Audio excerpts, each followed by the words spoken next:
and welcome to Tête-à-tête with Tiwa. I'm Tineke. And I'm Wally.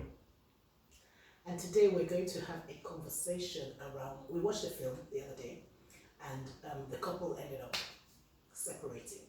Now what had happened was she was a very competent, confident, able woman, well-established, successful, etc.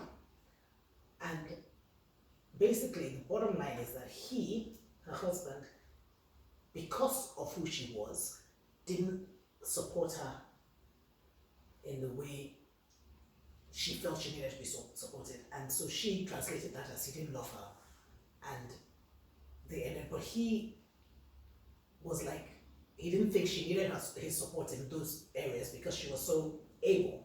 So we wanted to have a conversation about that because when we were watching it, you were going on about that's a clear case of communication error. Yeah. What do you mean by that?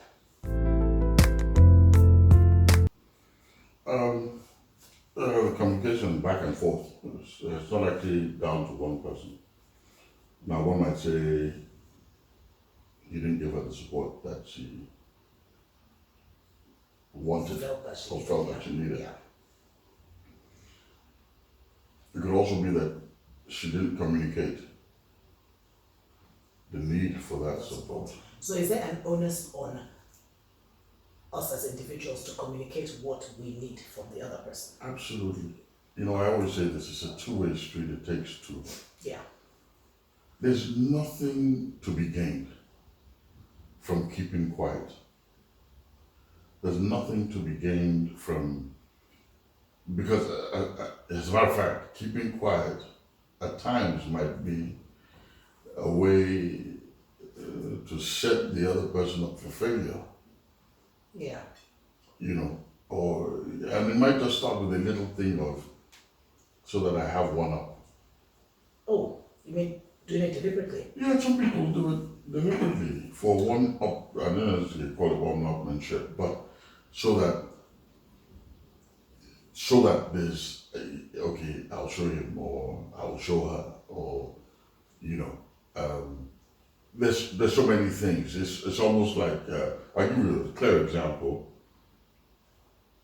Let's say a bloke walks by and there's a towel on the floor, right? It's dropped. It's dropped.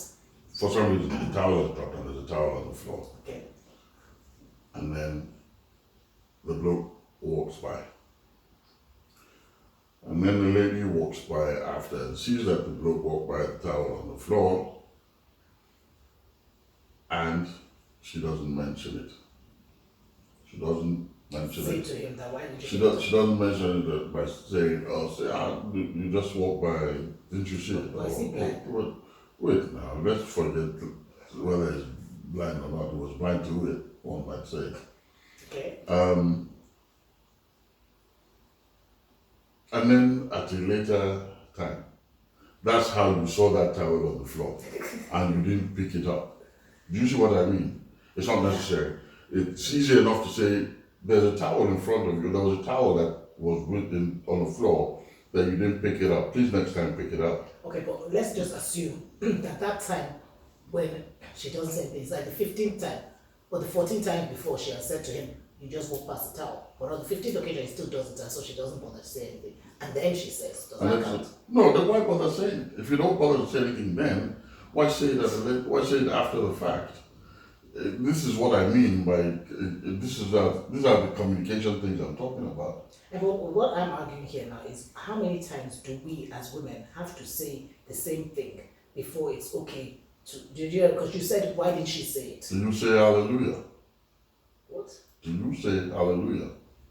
Don't even bring God into No, just answer my question. Do you say yes, hallelujah? I do. What did Jesus say? 77? What? That's for forgiveness now. I said, once you're forgiven, it's up. No, but it's no. That's You it. see, I'm 100% with that. But I feel like you are reneging responsibility to a certain extent because if you have been told 15 Wait, I haven't times finished. about the same thing, but I've taken it to a different thing about if you know, because if you have been told 15 times about the same thing and you're not doing it and you're now saying, oh, I should forgive you a million times, you're not even trying. No.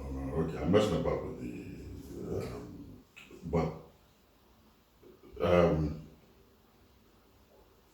there is a responsibility, and I think as long as there's a responsibility, you will continue to tell that person or remind them of their responsibility.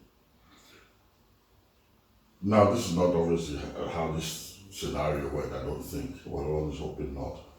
But there's a necessity to communicate. I agree. To be 100%. open, not to hold back. This is what we were talking about the other day with the girls. What advice would you get? The girls and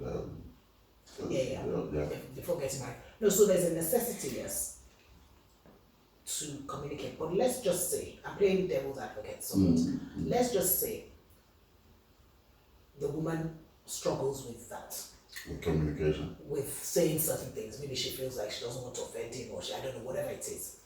Do you feel like there is an onus on the man to maybe ask some questions as well? Wait, slow down. We're not talking about communication. I've just come from one angle. There's still the other angle. Okay, all right. No, there's still the other angle, which is the angle of the man. Because the man also has the responsibility. So, for instance, if you're a man and you're seeing that the towel has dropped on the floor, you should pick it up. You don't go past it thinking, well, it's not my towel, or it's not my place to pick up, or whatever might be going through the person's mind. Pick it up, be responsible. It's just, there is an onus. This is why I say it's a two-way street. Both parties need to step up. And unless both parties step up in communicating, there will be a deficit. Yes. And where there is a deficit, things can come in. Okay, so let's go back to this film. Right. At no point, from what we understand, Right. did the gentleman think that his wife was struggling in certain areas. Yes. Right? So he did not feel the need to do anything in those areas. Yeah. Now, in other areas, he was doing stuff, but not in these particular areas where he felt that she was more than capable. She was, she could meet him effectively. So he wasn't really doing anything there. Right. Now, the way she saw that was that he didn't love her He didn't care enough to be concerned about everything. Yes. I'm in two minds about this because I get what she's saying, but I kind of get I get what he's saying as well. Yeah, where he's coming from as well. So, which is why I come back to communicating. If she felt that way, she should have said. She needed to have communicated. So, in this particular situation, there was nothing he could have done. Do you think to have made? Maybe he could have probed further. When I say probe, maybe he could have maybe sought more. No, actually not sought more. Because I'm thinking maybe he could have picked up on some signs. Maybe. Do you understand what I mean? There would be some change in body language and so on and so forth with the resentment setting in. Yeah. So maybe he could have picked up on those signs from the beginning. So things like that. Again, that is communication as base. So her resentment, her body language is communication. It's communication. Yeah. As base as it is communication. The problem is that a lot of you guys just don't get that type of language. It's not English, is it? But yeah. But it is communication as well. And so I think it's the onus is on us, not just men and women, to be able to read that body language and notice that there's a difference in temperature or whatever, and probe to find out what is causing this change. Especially if it's a negative change. I mean, if it's positive. So, but this now comes to the, there's something I'm thinking of that is completely crazy, but when they're doing the breast cancer awareness month, what they say is know your breasts. So that if something changes, you are aware. So it's not about knowing that, just know how your breasts are when they're normal. So this is like, know your partner and how they are normal when they're when normal. everything. So that if something changes, you can respond yes, to it. absolutely. So it's the same sort of thing. Yes. So that communication. So I guess, yeah, I mean, communication, but it's because I do think that sometimes, especially somebody like that woman, because she's very accomplished, she appeared to have made it, Yeah. and she didn't really need him. And I think that there's always a challenge with that for a very successful woman when she marries a man, whether number one, the man might feel intimidated, or whether she might actually feel like she doesn't really need him for anything, in terms of that she's made it, so they always say this thing to single women that don't intimidate him, don't, you know what I mean? But, which I think I agree with you. I know what you're going to say. Right. The man that is right for them will not be intimidated, and I agree with you 100%. Right. But what I mean is that I wonder if she maybe at the beginning of the relationship, we need to go back and watch it, whether at the beginning of the relationship she was okay, because sometimes we're okay without his input or whatever, and then something changed later where she got tired, or she was like, she wants, you know what I mean? Because I think sometimes, and we always say this thing, women were beautifully complex. Yes. So, and we have the right to change our mind and the way we feel, all right? Absolutely. So maybe at some point, maybe at the beginning, maybe what happened was at the beginning of the marriage it worked. And then it got to a point where she was now needing more support from him. But because she never needed it before, maybe he even tried before, he just wasn't going in that direction anymore. So it wasn't. So I guess you're right. It's still back to this communication thing, knowing your partner, knowing how they respond. So do you know what I'm resentful? Do you have to get resentful? Never. I don't think resentment is one of your. I don't think that's something you. Well, I don't think we've reached that. I was going to say, you can't say you don't think it is, because I guess. No, I don't think we've reached that. It's not something that Yeah. Okay, cool. So have we thrashed that out? Yes. I think we've got, so bottom line is communication is key. Is all the time. Yes, absolutely. Okay, I'm going to throw a spanner in the works. Go on then. So I'm communicating with you. Yeah. But you're not really you're not really listening, you're not interested. I've told you 10 times, pick up that towel. You're clearly not hearing me because I've had to tell you 10 times. Do I just continue to tell you? So I ask you a question. What is communication? It's I was going to say it's communication.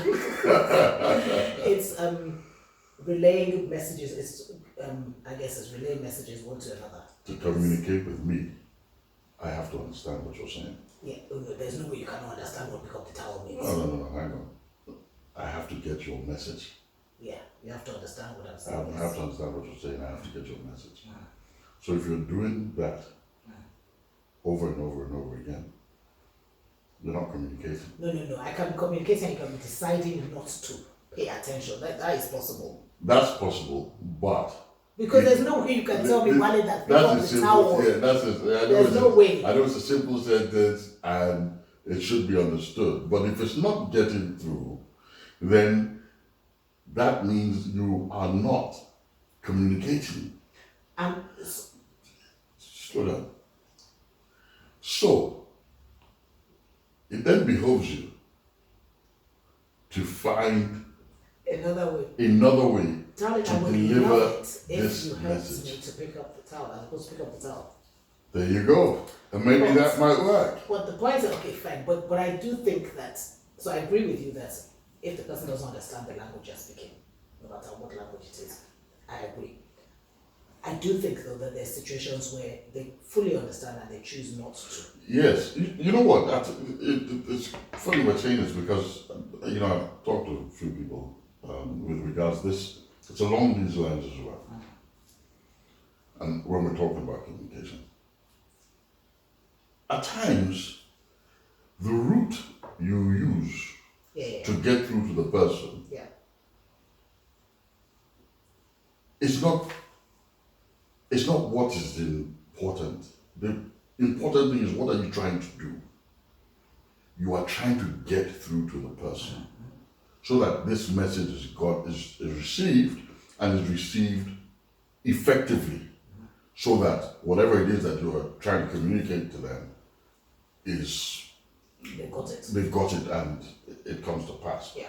So at times we will step back, maybe even need to crush our pride a little, or ego, whatever we might call it, just to get that message across. Yeah, 100%. And that's part of what relationship is about.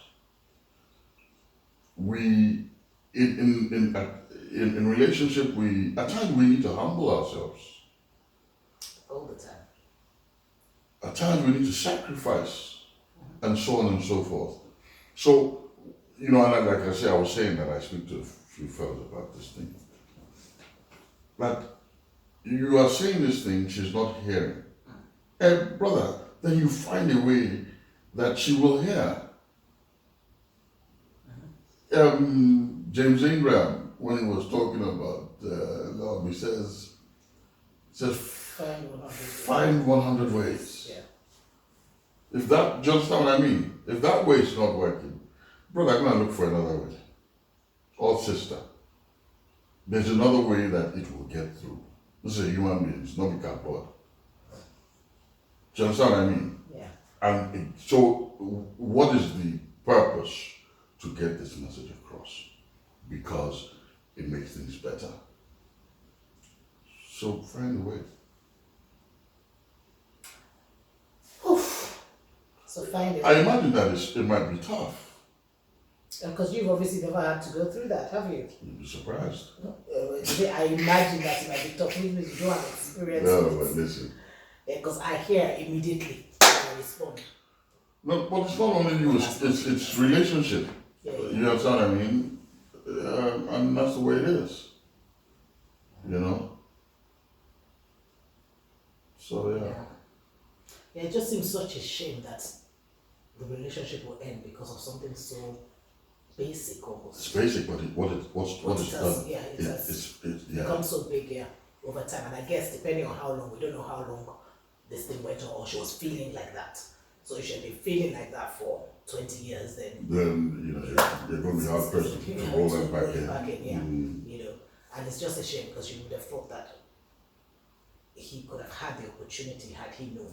But like you said, if he had seen the signs that she gave off, if she had even been very verbal about it. Yeah, So and there's no one side blame, I think.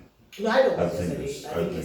But I think that sometimes, and that's why I feel like, I said this to you, and I've said it in several of these episodes where I had to learn to ask you for help. Because for me as a woman, you can see me struggling, then why are you not helping? That's my thing. Whereas for you, you're like, she has not asked for help. So no, because maybe I'm not seeing you struggling, do you see? Yeah, because you think I'm capable, probably. That's it, yeah. So maybe that's exactly exactly. But you will say to me, Wale. Yeah, well, I had to learn. It was really hard. Well, this is communicating. Yeah, but why should I have to learn to tell you that I'm struggling? You can see that I'm struggling. No, I can't see you're struggling. You need to go to specialists. I have gone, by the way. But anyway, let's put that. But I think it's that same sort of thing. Where obviously, so I have learned. So now I will ask. I know that if I ask, you will do. Right. What I can't guarantee is that if I don't ask, you will do. So that's if I see it or not. Do you understand? And that's all. I still can't get over the fact that you can't see, but I will accept your argument that you can't see, and therefore I need to ask. So I will ask. So now I'll give you a perfect example. Please give me a perfect example. Earlier today, you're carrying you're carrying 2 bags. Yeah. In my opinion, you're struggling. Yeah. So what do? You ask me. Please let me take the bigger bag. You said no, thank you. I'm balanced. Yes, but what I'm saying is you asked and I was fine. Yeah. So you saw me struggling, I wasn't struggling. So how is that a perfect example? Because wait now, next time now, I might see you and I might think to myself, she's balanced. You must still ask. You must still ask. At no point must you. You must still ask.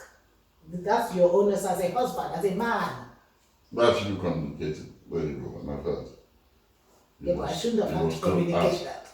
But I must still ask. I shouldn't have had to communicate that. When you're carrying a bag, I ask you to let me carry this thing for you. I'm balanced. Yeah. Shaking now. All But right. one day I might not be balanced. One day I might have backache and I'm not, I'm like, I need help. One would have thought that you would say, Wally, would you mind? I'm not balanced today.